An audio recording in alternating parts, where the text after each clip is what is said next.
오늘은 요한일서 2장 18절 말씀으로 교제를 하겠습니다. 요한일서 2장 18절 말씀 같이 찾아서 함께 읽겠습니다.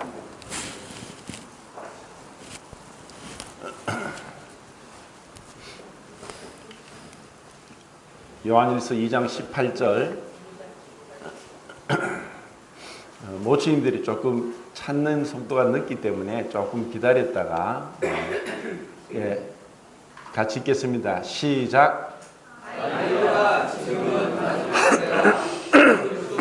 우리는 나를 너희가 들은 것 같이 지금도 많은 적그리스도가 일어났으니 그러므로 우리가 마지막 때인 줄 아노라. 오늘 설교 제목은 지금은 죄송합니다. 지금은 마지막 때인가 하는 제목으로 교제를 할까 합니다. 2000년 전에 사도 요한이 편지를 쓸 때 지금은 마지막 때다라고 말씀하셨는데 저도 이 말씀을 보면서 지금은 마지막 때다라고 했는데 1년, 2년이 아니라 10년, 100년이 아니라 2000년이 지났습니다. 2000년이 지났는데도 그 마지막 때가 오지 않았습니다. 그러면은 이 마지막 때라는 말씀이 잘못된 게 아닌가 하는 이제 생각을 할 수 있습니다. 분명히 2000년 전에 지금 마지막 때다. 정말 마지막이 가까웠다. 그 마지막이란 것은 처음 예수님이 처음 오셨을 때는 아기 예수님으로 오셨습니다. 그리고 그분이 처음 오신 것은 죽기에 오셨습니다. 근데 이제 두 번째 예수님이 오실 때는 세상을 심판하기 위해 오십니다. 세상에 대해서는 심판이고 믿는 자들에게 대해서는 우리의 영원한 신랑으로 믿는 자들에게 가장 완전하고 가장 아름답고 그리고 이 세상의 어떠한 그 사랑으로도 다 표현 못할 그 우리의 신랑 되신 예수님과 완전한 그 연합으로 이끌기 위해서 예수님이 다시 오십니다. 근데 지금 마지막 때라고 하는 것은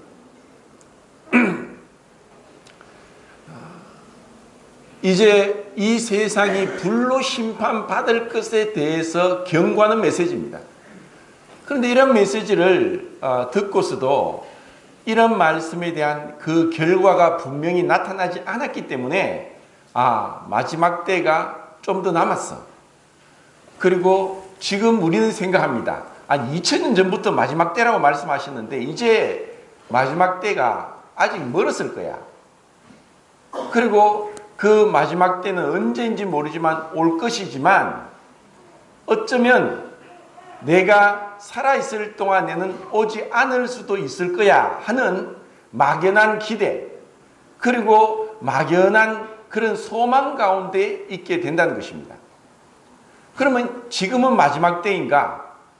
라고 질문했을 때 우리는 성경대로 말씀을 드린다면은 지금이 마지막 때입니다. 왜 지금이 마지막 때인가를 제가 말씀드리겠습니다. 베드로서 3장 8절에 사랑하는 자들아 주께는 하루가 천년 같고 천년이 하루 같은 이 한 가지 사실을 잊지 말라 했습니다. 주님께는 천년이 하루 같고 하루가 천년 같습니다. 그러면 그 말씀에 비추어서 주님 앞에는 이제 이 말씀을 하시고 이틀 지났습니다. 주님은 천년이 하루 같고 또 하루가 천년 같다는 것을 그분 앞에는 사실 시간이 존재하지 않습니다. 그런데 왜 우리가 지금 이 말씀을 통해서 지금 마지막 때라는 것을 우리가 기억해야 되고 그 말씀대로 우리가 준비해야 되는가?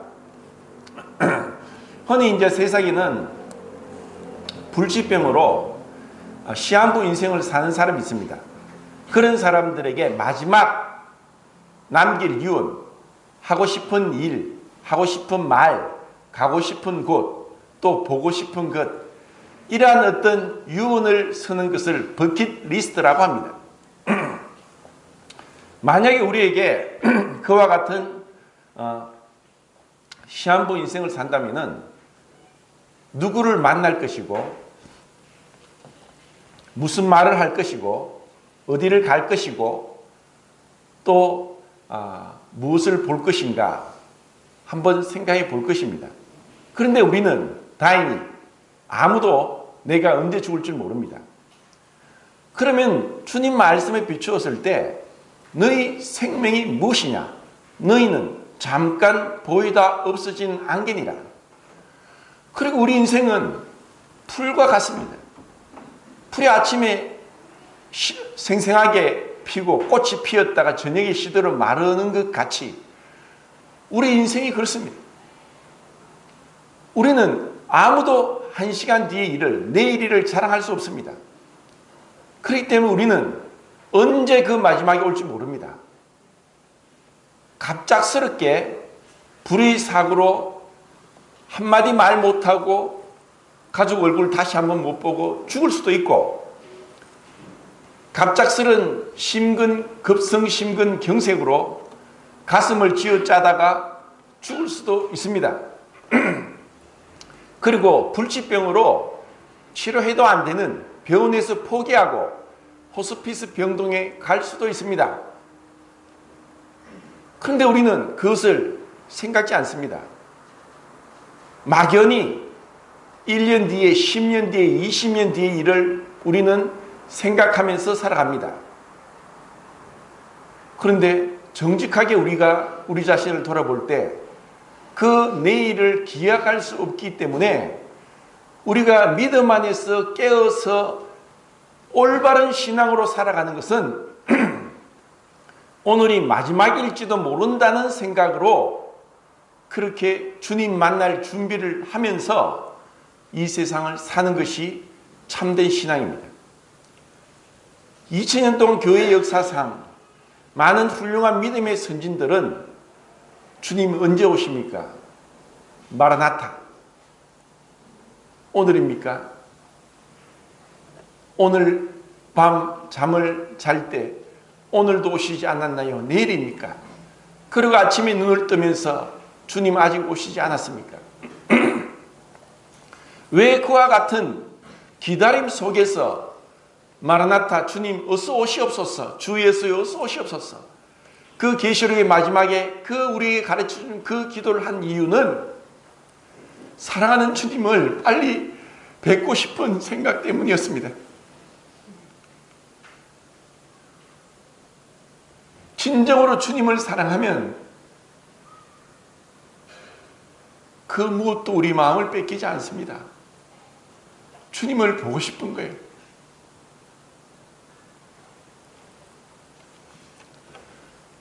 뭐 때문에 주님이 하늘 보좌를 버리셨습니까?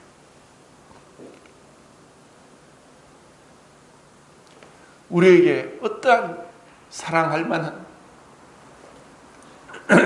아름다움이 없는 이 죄악된 자를 누가 뭐래도 내 자신이 나의 악함을 더 잘 압니다.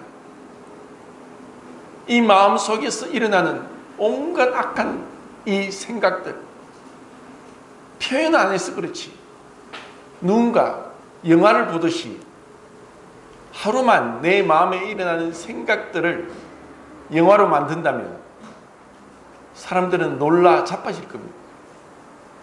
우리는 그런 자입니다. 그런데 이런 자를 주님이 사랑하시고 또 우리를 기다리고 계십니다. 지금이 마지막 때고 오늘 이 하루가 마지막일 수도 있다는, 그러다가 언젠가 내가 갑자기 눈을 떴을 때 그 주님 앞에 있을 수도 있다는 생각을 하면서 살아가야만 우리는 시간을 낭비하지 않고 지혜롭게 살 수가 있습니다. 너무나 많은 부분에 이 땅에 속한 욕망, 이 땅에서 누리고자 하는 쾌락, 그리고 내 스스로 취하고자 하는 그 야망, 그것이 너무나 크기 때문에 주님 좀 천천히 오실 거야. 아직 오실 때 안 됐어. 이런 생각을 한다는 것입니다. 그럼 그것은 왜 그런가? 자, 적그리스도에 대한 말씀도 여기서 우리는 알 수 있습니다. 적그리스도는 안티크라이스트, 그리고 안티크리스투스, 헬라어로 그렇게 이야기합니다. 적그리스도가 어떤 자인가?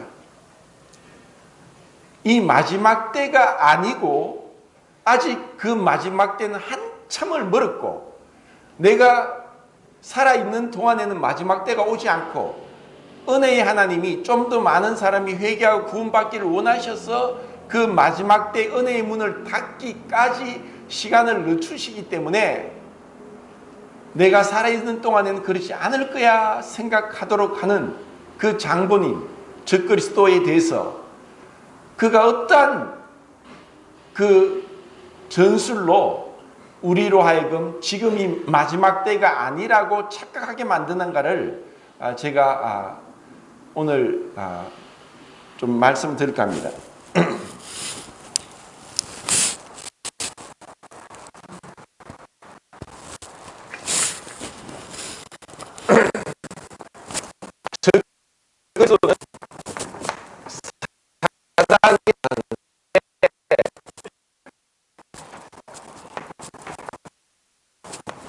디아볼로스입니다. 디아볼로스가 그 사단, 마귀로 번역됐는데, 이 디아볼로스의 어원은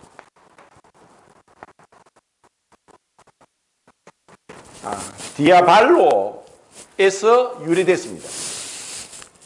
마귀, 오늘날은 뭐 디아볼로라는 그러한 컴퓨터 게임이 있답니다. 저는 뭔지는 모르겠는데, 마귀가 하는 첫 번째 수법은 속이는 겁니다. 어떻게?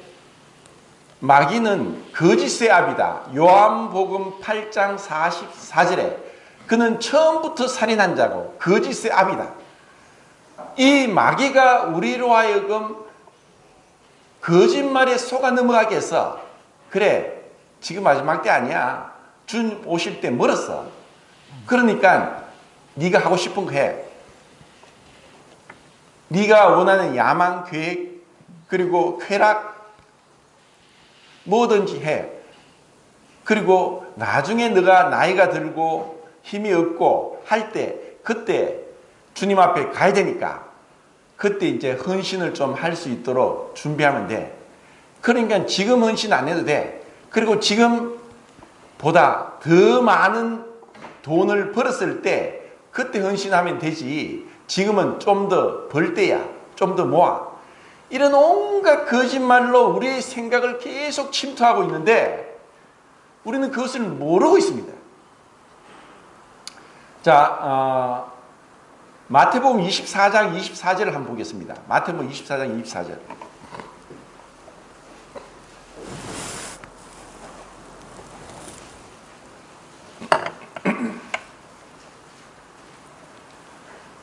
자, 같이 읽겠습니다.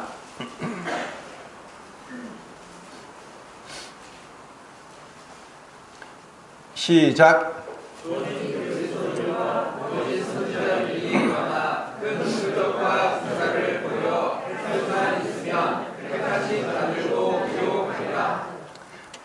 자, 우리는 주님의 말씀을 정말 경고로 해서 들어야 되는데, 적그리스도가, 거짓 선지자가 유혹합니다. 어떻게? 능력으로.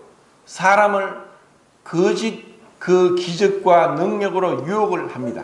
그런데 그 거짓 선지자가 택하신 자마저도 미혹한다고 말씀합니다. 자, 우리가 또 한 가지 속고 있는 것은 나는 구원받았어.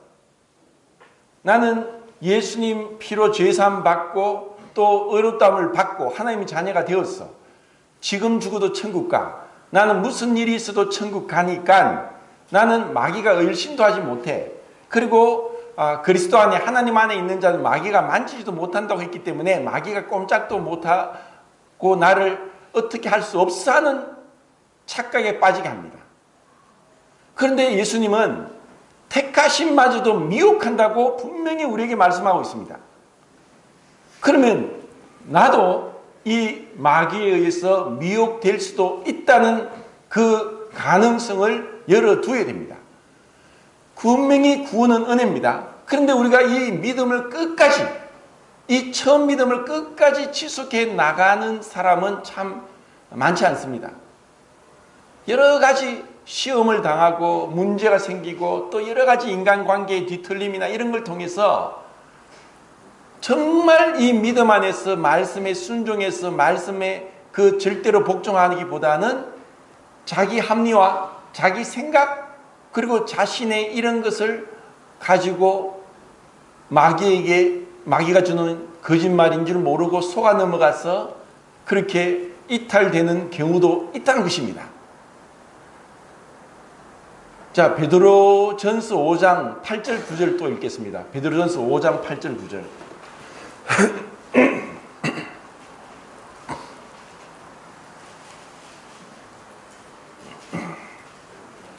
베드로전서 5장 8절 9절입니다. 자, 같이 읽겠습니다.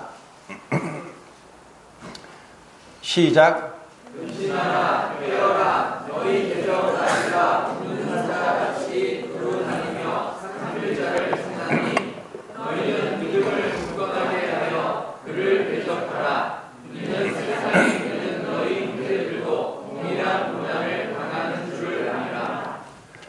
자, 분명하게 사도 베드로는 우리에게 경고하고 있습니다. 근신하여라 깨어라 너희 대적 마귀를 너희 대적하라. 너희 원수 마귀를 대적하라. 그리고 그 마귀는 나뿐 아니라 나와 형제된 다른 성도들도 미혹하고 공격하고 있다는 것입니다. 흔히 구원받지 않은 자들에게 마귀가 역사하지 구원받은 자들은 역사하지 않는다고 하는 것은 오산입니다. 예수님이 제자들과 이렇게 그 공생애를 하시면서 제자들에게 물었습니다. 사람들이 나를 누구라 하더냐 하고 물었을 때 제자들은 사람들이 많은 말을 합니다. 예레미야다, 세례 요한이다, 엘리야다, 모세가 말한 그 선지자다. 이런 식으로 얘기를 했습니다. 그때 예수님이 제자들에게 그러면 너희는 나를 누구라고 하느냐 하고 물었습니다. 그때 또 항상 다혈질적인 성격의 소유자 베드로가 대답했습니다. 예, 주는 그리스도시요 살아계신 하나님의 아들입니다 라고 이렇게 대답을 했습니다. 그러자 예수님이 바요나 시몬아 네가 복이 있도다. 이를 네게 알게 하신 이는 혈육이 아니요 하늘에 계신 내 아버지시니라. 내가 이 반석에 내 교회를 세우리니 음부의 권세가 이기지 못하리라. 이런 엄청난 말씀을 베드로에게 하셨습니다. 그리고 예수님이 비로소 인자가 대제사장들에게 붙잡혀서 고난을 받고 3일 만에 다시 부활할 것에 대해서 가르쳐 주셨을 때 베드로는 또다시 나섰습니다. 안 됩니다. 그럴 수 없습니다. 하고 단호하게 예수님을 그렇게 될 수 없다고 말렸을 때 예수님의 대답은 사단아 물러가라. 이것을 통해서 우리는 마귀가 얼마나 우리 가까이 있으면서 호시탐탐 때를 노리면서 분명히 하나님 아버지께서 우리에게 계시를 주셔서 그 누구도 그 당시에 육체로 오신 그 예수님이 하나님의 아들인 것을 모르고 있을 때 그것은 분명히 베드로 입에서 주는 그리스도시요 살아계신 하나님의 아들이라고 했을 때 이를 네게 알게 한 이는 혈육이 아니라 하늘에 계신 내 아버지라고 했습니다. 그런 베드로에게 사단이 또 공격하고 있습니다. 그래서 우리 생각에 얼마나 자주 이것을 공격을 받는지를 아셔야 됩니다. 중요해서 제가 말씀을 자꾸 찾는데 디모데후서 2장을 보겠습니다. 2장 24절부터 26절까지. 디모데후서 2장 24절부터 26절까지.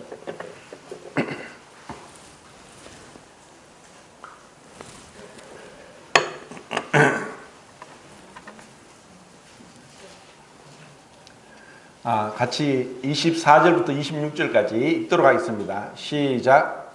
주의 종은 마땅히 다투지 아니하고 모든 사람에 대하여 온유하며 가정치를 잘하며 참으며 거역하는 자를 온유함으로 훈계할지니 또 하나님이 이들에게 회개함을 주사 진리를 알게 하시라 하며 그들로 깨어 마귀의 올무에서 벗어나 하나님께 사로잡힌 바 되어 그 뜻을 따르게 하실까 하니라.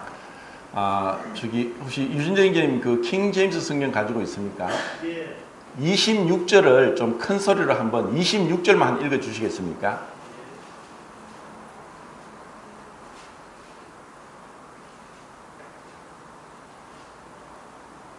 이것은 마귀의 뜻대로 마귀에게 사로잡힌 자들이 마귀의 올무에서 벗어나 자신을 되찾게 하려 함이라. 예, 이제 이 번역에 있어서 우리가 가지고 있는 개역 개정력 또 개역에게는 하나님께 사로잡힌 바 된다고 이렇게 해석을 했는데 번역을 했는데 킹 제임스 버전에 또 원어에는 마귀에게 사로잡혀 마귀의 올무에 빠져 있는 이런 말씀을 하고 있습니다. 그래서 원래의 뜻은 원어에는 대명사로 나와 있기 때문에 이것을 번역 과정에서 잘못 번역을 했습니다. 원래는 이 마귀의 올무에 빠져 마귀에 사로잡힌 자를 되돌이키기 위해서 하나님의 말씀의 사역이 얼마나 중요하고 그리고 그렇게 마귀의 올무에 사로잡혀 있는 자들을 그 마귀의 그 사로잡힌 가운데서 벗어나게 하는 것이 하나님 말씀의 사역이다 하는 것을 우리에게 가르쳐 주고 있습니다. 이 마귀의 올무에 잡히면은 정말 원통하고 억울하게 우리가 헛된 삶을 살 수 있다는 것을 우리는 경고를 받아야 됩니다. 이 세상에서 가장 불쌍한 사람들은 돈 없이 가난하게 억압받고 또 어렵게 여러 가지 어려움을 당한 사람들이 아니라 끝까지 죽을 때까지 마귀에게 속아서 살다가 죽는 사람, 죄 가운데 출생해서 죄 가운데 죽는 사람이 가장 불쌍한 사람입니다.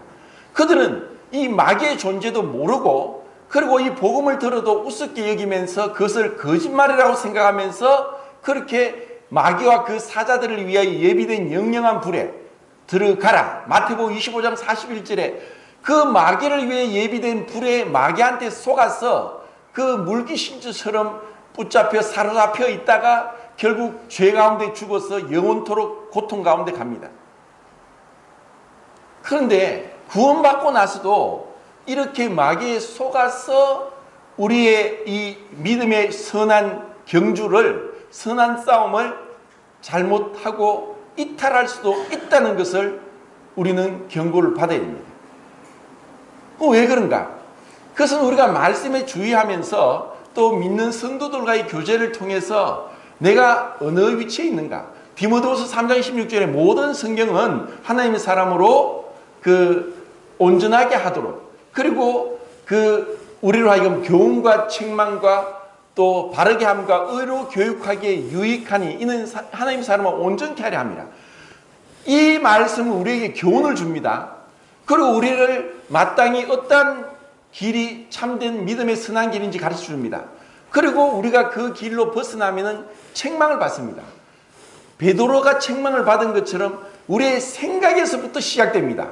그래서 생각, 행동, 시간이라고 제가 지난번 교재를 드렸는데 이 생각에서 잘못된 마귀가 심겨주는 생각이 들어오면 그 생각이 말씀대로 되지 않고 말씀이 빗나가는데도 자기 생각으로 합리화시키면서 그 생각을 받아들이면 잘못된 길로 갑니다.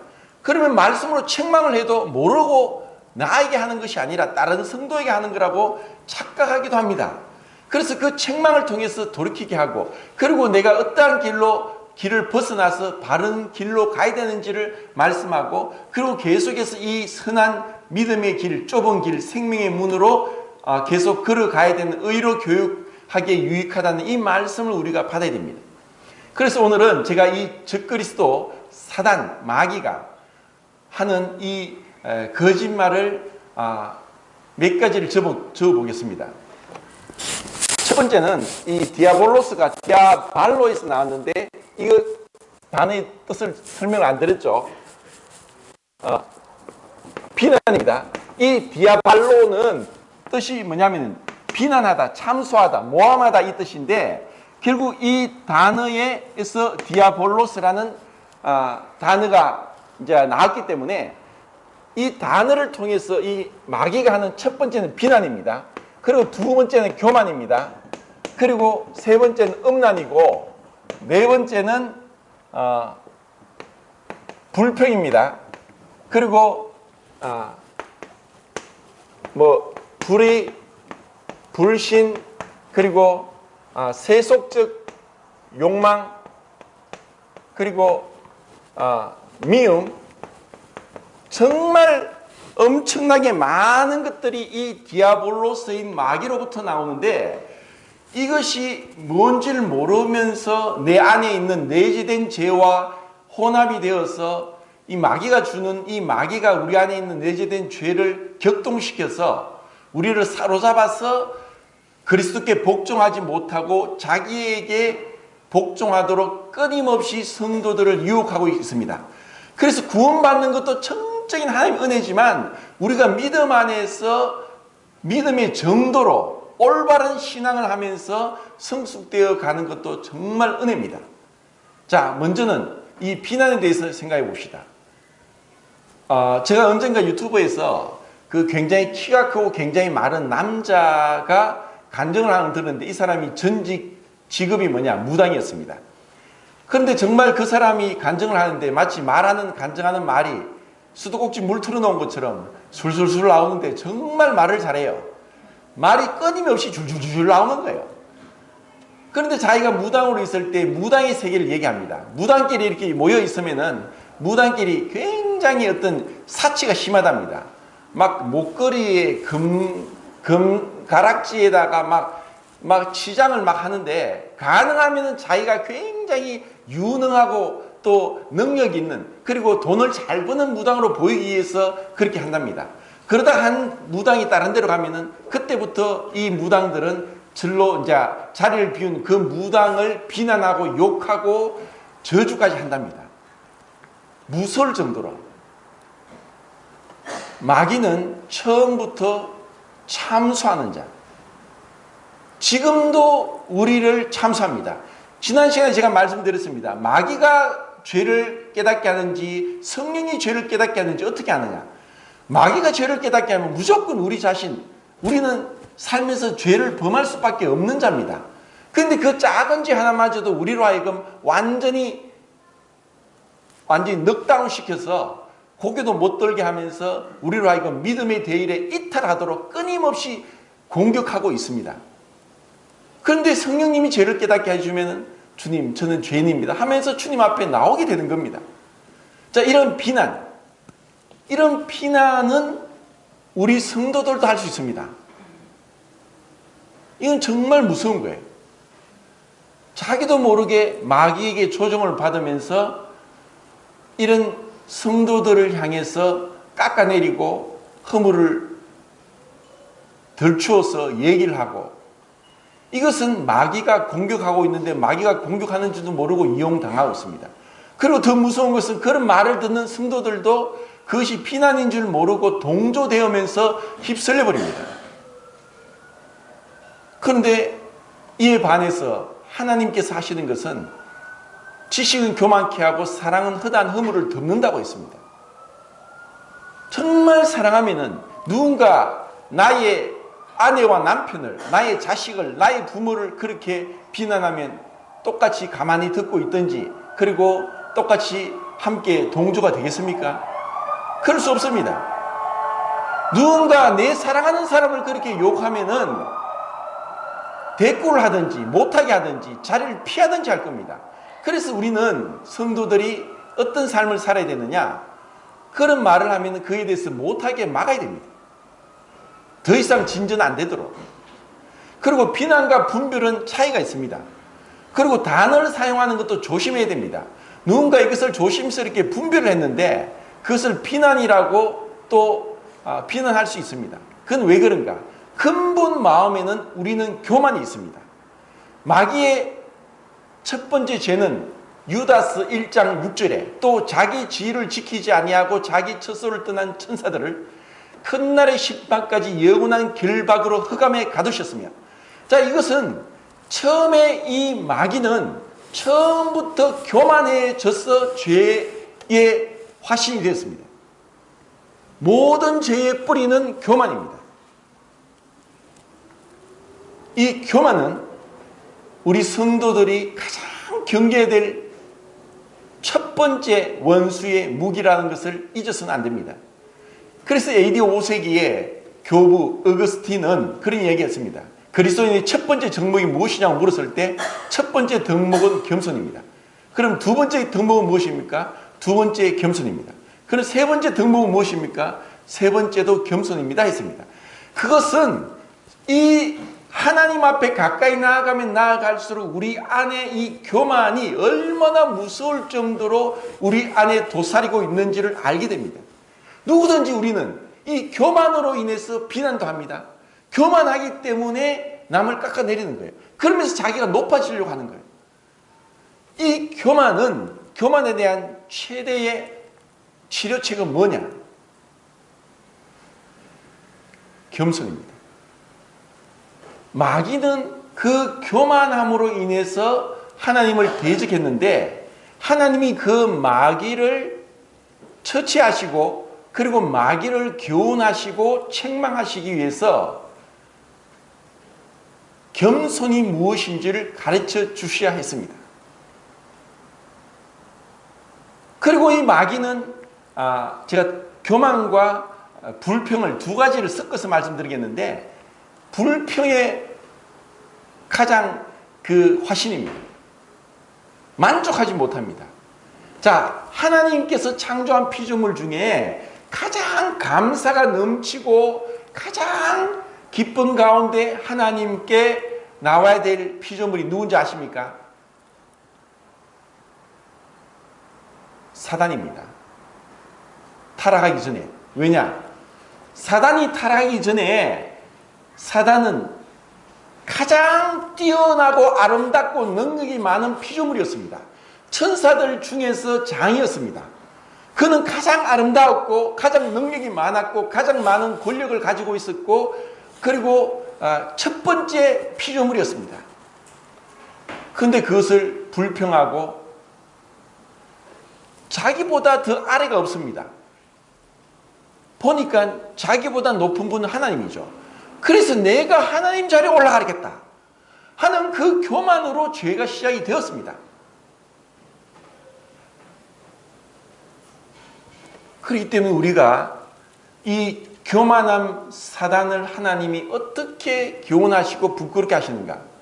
가장 높으신 그 하나님이 가장 낮게 되셨습니다. 도저히 이해할 수 없는 일이 일어났습니다. 우리는 생각할 때 예수님이 하나님이신데 처녀 마리아 몸에서 성령으로 잉태돼서 죄 없이 완전한 의로운 사람으로 이 땅에 태어난 것은 우리를 위한 대속 제물이 되기 위해서라고 생각할지 모르지만 근본적으로는 이 교만한 마귀를 교훈하고 책망하고 부끄럽게 하기 위해서 그 주님이 가장 높은 분이 가장 낮게 되셨습니다. 우리는 그 주님의 그 낮아짐, 겸손을 도저히 이해하지 못합니다. 왜냐? 주님의 그 높고 높은 거룩한 그 보좌를 우리는 본 적이 없고 그분의 진정한 지존무상하심, 위대하심을 우리는 모르기 때문에 그분이 얼마나 낮아지셨는가를 잘 깨닫지 못하는 것입니다. 그리고 주님은 말씀했습니다. 인자가 온 것은 섬김을 받으려 함이 아니라 섬기려 하고 오히려 자기 목숨을 많은 사람을 위하여 대속 제물로 주기 위함이라 하고 마가복음 10장 45절에 가장 중요한 구절로 하나님의 종으로서 섬기기 오신 주님이 그렇게 말씀하셨습니다. 주님이 왜 오셨느냐? 섬기기 위해 오셨습니다. 주님이 제자들을 섬기지 제자들을 제자들이 주님을 안 섬겼습니다. 주님이 제자들의 발을 씻겼지 제자들이 주님의 발을 씻겼다는 구절은 한 문절도 없습니다. 주님이 왜 그 제자들의 발을 씻겼습니까? 주님은 진정으로 섬김, 낮아짐이 뭔지를 직접 그 몸으로 우리에게 행하여 주셨습니다. 그런데 우리는 섬김을 받고 삽니다. 아니 성도님들, 제가 있는 이 자리가 탐날지 모릅니다. 탐내지 마세요. 왜 이 자리를 탐내지 말라는 제가 말씀드리겠습니다. 주님 말씀하시죠. 너희가 첫째가 되고자 하면 말째가 되고 섬김을 받고자 하면 섬기는 자가 되라 라고 하셨죠. 자, 솔직히 말해봅시다. 섬기는 게 좋습니까? 섬김을 받는 게 좋습니까? 받는 게 좋죠. 자, 그러면 주님 말씀하시죠. 섬김을 받고자 하면 섬기는 자가 되라 했죠. 그러면 섬김을 받겠습니까? 섬기는 자가 되겠습니까? 자, 간단한 원리인데 우리가 착각합니다. 이 자리가 좋은 줄 알아요. 좋은 게 아니에요. 야고보서에서 저는 그 말씀을 많이 선생이 되지 말라. 선생된 우리가 더 큰 심판을 받아야 될 줄 너희가 알지 못하느냐? 이 자리는 책임이 더 많기 때문에 주님으로부터 더 많은 죽음을 당하는 자리입니다. 그리고 사실 제가 이 자리에서 잘하지도 못하고 불완전하고 미숙하고 실수투성이고 한데도 성도들이 그래도 사랑이 많으셔서 잘했다 하니까 칭찬을 다 받아가 저는 하늘나라 가면 칭찬받을 게 없어요. 정말 칭찬받는 것은 지금 자 같은 자를 섬기는 성도들이 그날에 놀랍도록 그 주님으로부터 칭찬이 있을 겁니다. 이런 마음으로 우리가 신앙을 해야 돼요. 바울 같은 위대한 바울이 뭐라고 했냐면은 그 모든 칭찬을 받았습니다. 근데 바울이 뭐라고 하냐면 나를 위하여 자기 목숨도 내어주고자 했던 오네시포로나 또 브리스길라나 아굴라를 얘기합니다. 그들에 대한 것은 우리가 잘 몰라요. 근데 바울의 그 말씀을 통해서 우리는 알 수 있습니다. 별 볼 일 없었고 누구도 인정하지 않았고 몰랐던 그런 자들이 하늘나라에서는 더 큰 은혜와 영광을 누리고 있을 것을 우리는 믿어 의심치 않습니다. 정말 우리가 그래서 자 보세요. 지금 천국에서 가장 높은 분은 누굽니까? 예수님이죠. 그러면 이 땅에서 가장 낮게 되신 분은 누굽니까? 예수님입니다. 그럼 예수님이 가장 높이 되신 것은 가장 낮게 되셨기 때문에 가장 높이 올라가는 겁니다. 맞죠? 주님은 말구에서 났어요. 말구에 난 사람이 있습니까? 냄새가 나는데 이해가 안 돼요. 마리아와 요셉은 어떤 자입니까? 너무너무 가난한 자였어요. 무식한 자였어요. 흔히 성화를 그려서 예수님 얼굴이 나오는데 이사야서 말씀 보면 예수님 얼굴이 어떨까요? 딱 보고 고개를 돌립니다. 보고 고개를 돌릴 정도로 주님은 아름답지 못했어요.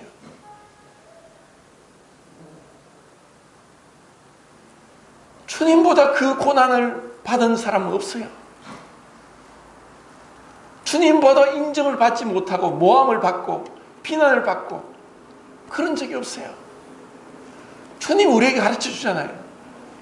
낮게 되라. 겸손해라. 섬겨라. 말자가 되라. 이것도 모르고 자꾸 높은 자리에 올라가서 영광을 취하려고. 믿지 않는 자의 가장 큰 죄는 하나님을 우습게 여기고 하나님 자리에 자기가 올라가서 하나님 말씀보다 자기 말과 자기 생각이 더 옳다고 하는 것이 믿지 않는 죄고, 믿는 자의 죄는 하나님과 함께 동등한 자리에서 영광을 취하려고 하는 겁니다. 제가 있습니다. 제가 누가 알아주길 바라고 모르면 속상하고 은근히 직접 말하면 교만하다 할까 싶어서 빗대어서 이야기하면서 이거 제가 있는 건데요. 누군가 하는데 이런 식으로 자꾸 자꾸 영광을 받으려고 합니다. 북왕국 이스라엘의 수도 사마리아를 향해서 열왕기하 17장 33절에 그들을 향하여서 주님이 책망합니다. 그들은 여호와도 섬기고 어디에서 옮겨왔던 다른 신들을 섬겼다. 하나님 말씀하시죠. 이사야서 42장 8절과 48장 11절에 나는 내 영광을 다른 자와 나누지 않겠다. 나는 내 영광을 우상과 함께하지 않겠다. 오직 주님만이 홀로 영광을 받으셔야 되고 주님만이 높아져야 되는데 우리가 감히 주님 영광 받는 자리에 같이 들어가서 영광을 받으려고 합니다. 그래서 천국에 가면은 놀라운 일이 일어납니다. 야, 저 사람 믿음 좋고 많은 업적을 쌓고 또 훌륭한 설교를 하고 그랬는데 막상 천국에 가면은 어떻게 저 형제가 저 자매가 별 볼 일 없었고 도대체 믿는지 믿지 않는지 드러나지 않았는데 분명히 주님은 공평하신 분입니다. 너희가 잔치를 배설하거든 가난하고 병들고 갚을 것이 없는 사람을 불러 초청해라. 그들은 갚을 것이 없으므로 하나님 아버지께서 갚아주시지만 우리가 뭔가 대접을 하는 것도 항상 우리 마음속에 give and take입니다. 내가 요래해 주셨으니까 요래해 주겠지. 그래서 성도님들 오셔서 저한테 인사 안 해도 됩니다. 어차피 저는 안 보이니까 다른 성도들에게 인사하세요. 저 인사 안 해도 돼요. 가능하면 여기서 쓸데없는 영광을 받으면서 하늘의 상급을 빼앗기느니 빚도 없이 이름도 없이 그렇게 섬기면서 가는 것이 마땅한 우리 성도의 삶이라는 거예요. 자, 제가 이 여러 가지를 이야기하기 때문에 또 넘어가겠습니다. 음란. 여기서 음란은 쉽게 얘기해서 누가 결혼을 했는데 아내가 남편 말고 다른 남자를 마음에 두고 있어요. 그리고 남편은 의무적으로 그냥 그렇게 남편을 섬겨요. 그런데 그 마음에는 남편 말고 또 다른 남자를 사랑하다가 그리워하다가 결국 만나서 음란한 행위를 합니다. 그러면 그 남편이 어떨까요? 잠언 6장인가? 그러면은 그 남편의 마음을 어떤 선물로도 어떤 말로도 어떤 방법으로도 그 마음의 분노를 가라앉힐 수 없다고 했습니다. 자, 우리 같은 육체를 가진 자들도 이런 음란한 것에 대해서 분노하고 도저히 그 분노를 사귀지 못한다면은 이 음란은 영적인 간음입니다. 주님만이 높아져야 되고 주님만이 우리의 사랑의 대상인데 우리는 얼마나 많이 주님 말고 이 세상의 허영들, 욕망들, 쾌락 그리고 가장 큰 우상이 뭐라고 했습니까? 자기 자신입니다. 요한일서에 자녀들아 우상을 멀리하라. 그 우상은 자기 자신입니다. 그걸 모르는 거예요. 주님이 원하는 것은 우리가 성공이 아니라 주님 앞에 낮아짐이에요. 세상적인 가치관을 가지고 와서 믿음 안에서 착각하고 혼돈하게 만드는 거짓말로 우리를 속이는 것이 마귀의 전술입니다. 분명히 믿음이 있는데 주님을 위해 더 많은 돈을 벌어서 헌금을 하고 가난한 자를 도와주면 영광인 줄 알고 그렇게 열심히 돈을 버는데 쫓아가다가 헌금도 많이 하고 많은 사람을 도와주고 했습니다. 그러면서 이 마음에 주체할 수 없는 교만한 마음. 나는 많은 일을 했어. 나는 주님을 위해서 이런 일을 했어. 주님 감사합니다. 저는 이렇게 많이 했습니다. 이것은 주님이 가장 미워하시는 겁니다. 누가복음 18장에서 주님 말씀했죠. 바리새인이 주님 감사합니다. 저는 1회에 2번씩 금식합니다. 저는 모든 소득의 11조를 바칩니다. 그리고 기도합니다. 사람들이 보라고 골방에서 기도하지 않고 길거리에 서서 기도합니다. 주님 감사합니다. 오늘 이와 같은 바리새인이 많습니다. 떠벌리는 거예요. 제가 금식을 했습니다. 제가 기도를 몇 시간 했습니다. 주님, 이것이 얼마나 악하고 더러운지를 봐야 됩니다. 네가 금식하거든 머리에 기름을 발라라. 네가 금식하는 것을 은밀히 보시는 네 아버지께서 보시고 갚아주시도록 사람들에게 떠벌리지 마라. 그런데 왜 금식합니다? 나는 기도를 몇 시간 했습니다. 전도를 몇 명 했습니다. 그게 아니에요. 우리 안에 일어나는 이 끊임없는 교만, 그리고 이 엄란한 주님으로만 절대적으로 사랑하기보다 나를 너무 사랑하는 거예요. 내 안에 내가 너무 많아요. 내 자신에 대한 애착이 너무 커서 주님이 들어올 자리가 없어요.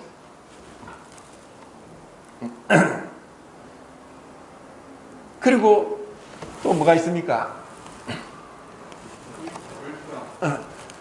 불평 아까 제가 교만하고 얘기했죠. 정말 감사하십시오. 언제 어떤 경우든지. 지금 우리는 제가 지난번에 말씀드렸지 AD 300년까지 그 당시에 평균 연령이 몇 세라고 했습니까? 30세라고 했어요. 많이 살면 40세였어요. 그것을 로드니 스타크가 그 고대 헬라 문헌을 계속 샅샅이 뒤지면서 이야기한 거예요.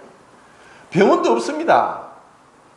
하수도도 없어요. 상수도도 없어요. 온데 벌레, 날파리 불글거립니다. 어린아이 태어나면 반 이상 죽습니다. 그래서 30세까지 살면은 잘 사는 거예요. 그 지금 오늘 어떻습니까? 조금만 아프면 좋은 약이 있습니다. 병원에 있고 또 의료기술이 좋아서 수술해서 이미 옛날 같으면 죽었어야 되는데 안 죽고 사는 거예요. 그런데 우리에게 감사가 없어요. 정말 주님, 내가 지금 숨이 붙어 있는 것만 해도 감사할 일이에요. 어디를 쳐다봐도 감사할 것밖에 없어요.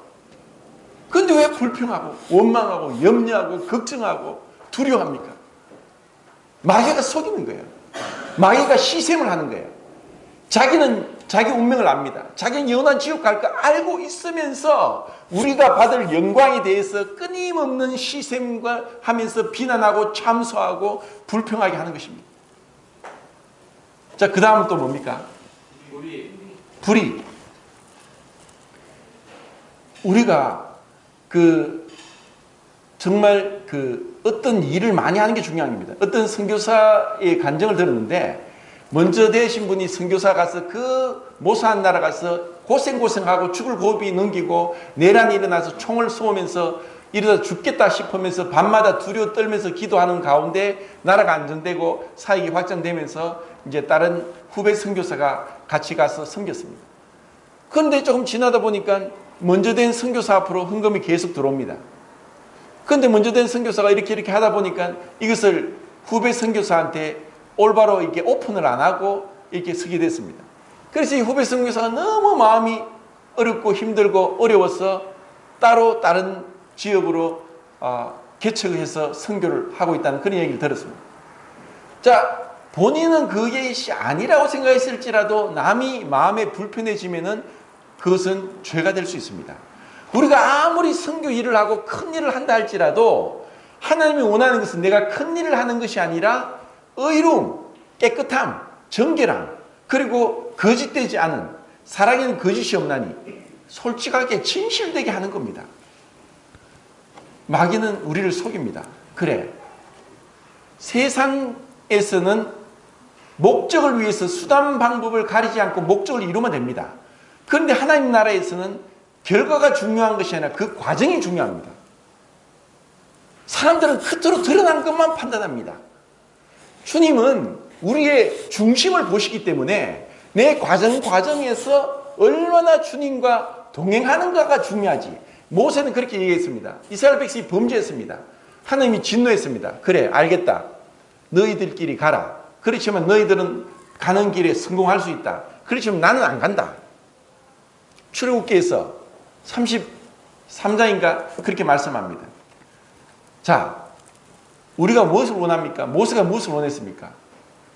성공이었다면, 그래 너희들이 가라. 그러면 너희들은 전쟁에 이길 수 있고 너희들이 가는 곳을 얻을 수 있다.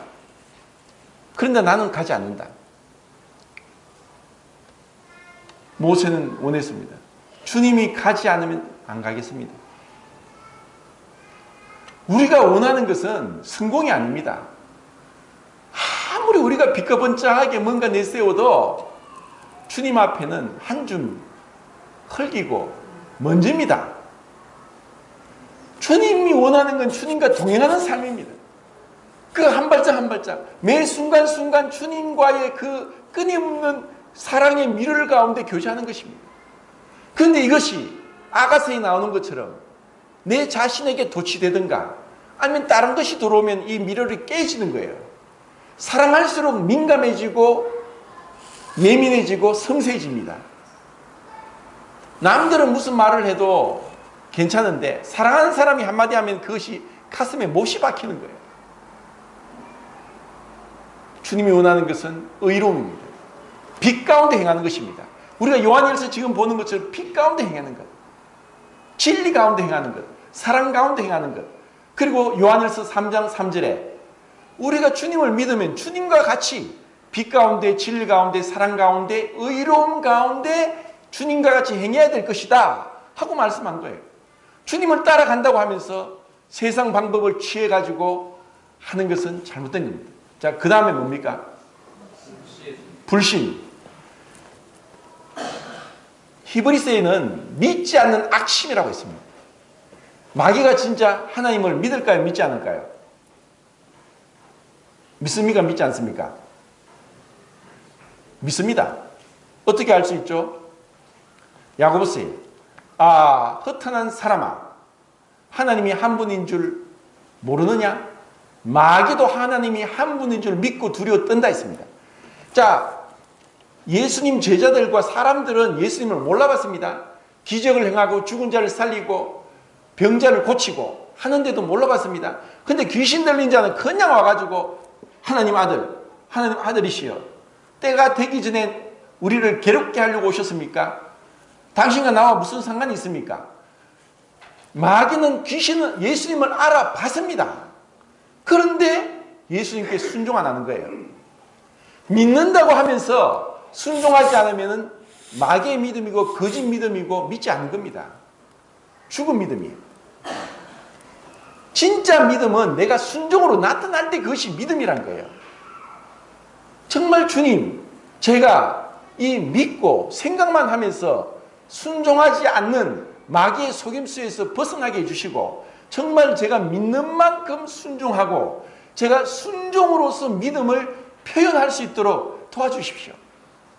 제가 순종으로 나타나지 않으면 또 마귀에게 속고 있는다는 것을 깨달아 알도록 하나님께 은혜를 구하고 자기 성찰을 통해서 주님 앞에 혹시 내가 불의한 것이 있는지, 욥과 같이 마음으로라도 범죄했는지, 이런 마음으로 하나님 앞에 늘 있으면서 정결하게 의로움 가운데 빛 가운데 나타나도록 우리 자신이, 그러면서 주님과 동행하는 주님의 거룩한 임재가 가장 영광스럽다는 것을 알면서 겸손하게 자기를 낮추고 주님이 가신 그 좁은 길, 생명의 길, 고난의 길을 가면서 이 땅에서 어떤 영광이나 알아주거나 취할 것으로 여기지 않고 주님 앞에서 계산할 것을 각오하면서 빛도 없이 이름도 없이 그렇게 살고자 해야 되는 것입니다.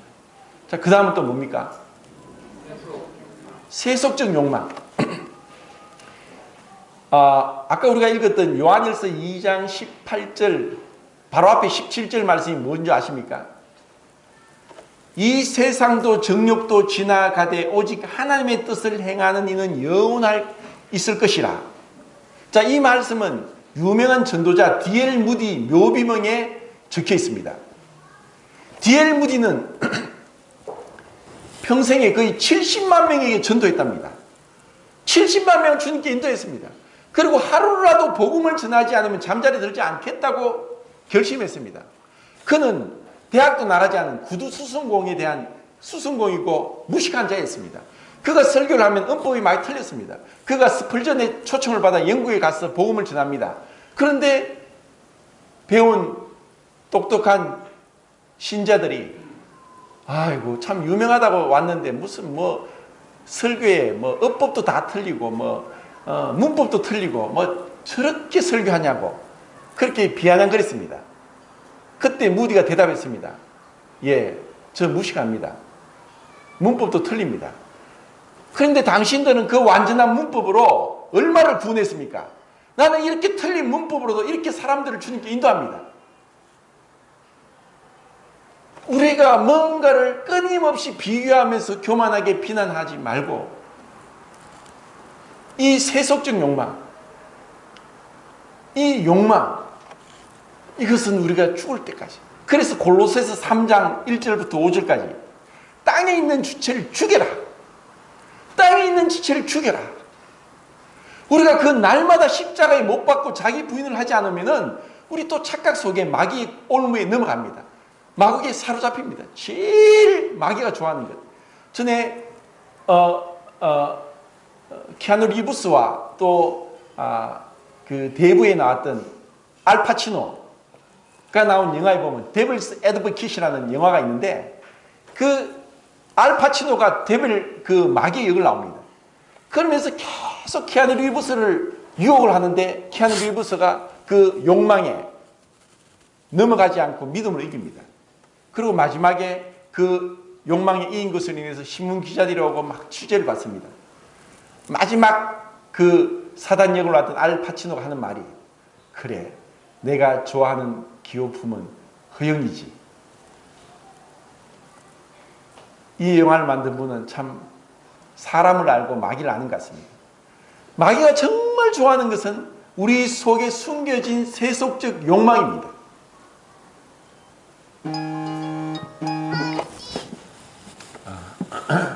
자, 하나만 더 하겠습니다. 다음은 또 뭐죠? 예? 예? 미움. 마음으로 미움하지 마세요. 누가 나를 죽인다 해도 원수를 사랑하라. 너를 저주하는 자를 축복하라. 너를 모욕하는 자를 위해 너를 모욕한 자를 위해 기도하라. 잊지 마세요. 원수를 사랑하라. 너를 저주한 자를 축복하라. 너를 모욕하는 자를 위해 기도하라. 마음의 미움은 조금이라도 있으면 빨리빨리 떨쳐버리십시오. 주님 십자가를 바라보면서 내 이 마음의 미움 때문에 주님이 가슴에 창이 찔렸다. 채찍이 맞았다. 마음으로도 원망하지 마라. 내 마음으로도 설사 나를 모욕하고 욕을 해도 그를 위해 기도하십시오. 기도하면 내 안에 있는 그 마음이 아니라 주님의 마음으로 그를 사랑할 수 있습니다. 주님께서 은혜를 주셔서 이 마귀에게 사로잡혀서 헛된 길로 가던 자들이 이제 생명의 길, 좁은 길, 그 영광의 길로 가게 됐습니다. 이 아름다운 믿음의 선한 싸움을 끝까지 함께 달려가 싸우기를 원하고 또 혹 우리 중에 누가 마귀의 올무에 사로잡혀 곁길로 빠지면 우리는 기도하고 권면하고 찾아가고 위로하고 세워주고 그렇게 아름다운 형제 사랑으로 주님 앞에 함께 기쁨의 면류관, 생명의 면류관, 자랑의 면류관을 받으면서 주님을 영원토록 찬양하길 바랍니다. 감사합니다.